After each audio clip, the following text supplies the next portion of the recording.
আমাদের গত বৃহস্পতিবার দিন বলা হয়েছে বেতন দিবে, কিন্তু আমাদের বেতন দেওয়া হয় নাই। তারপর বৃহস্পতিবার দিন শনিবার দিন যখন আমরা অফিসে যাই, কাজ বন্ধ রাখা হয়। আমাদের এক শ্রমিকের হাত ভেঙে ফেলাইছে, কিন্তু আমরা প্রতিবাদ জানাইছি, তারা অনেক কিছু হয়েছে। এখন আমাদের নামে অযথা মামলা দেওয়া হয়েছে, আমাদেরকে কেন হয়রানি করা হচ্ছে। আর প্রত্যেকটা মাসে আমাদের বেতন এরকম কেন বলা হচ্ছে, বলছে আমাদের 7 কর্ম দিবস আমাদের বেতন দিতে হবে। আমরা এটাই চাই শুধু।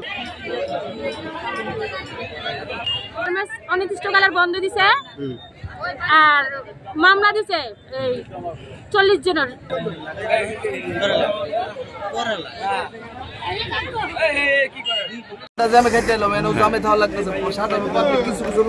অসুস্থ রোগী তারা কি করবে?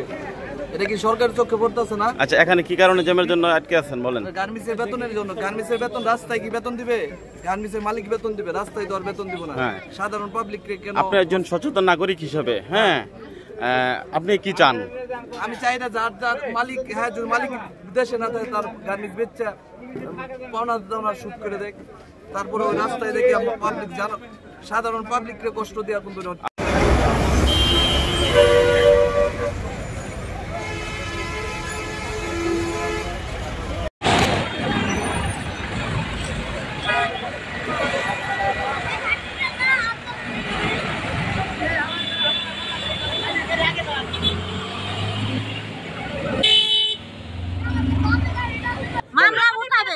ফ্যাক্টরি খুলবে, আমরা ডিউটি করব।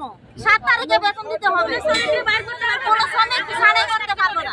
লেবুর সুঘ্রাণ আরো বেশি, ত্বকের যত্ন আরো বেশি, চলে আরো বেশি। আপনার পকেটে কি বিদেশি না বাংলাদেশি?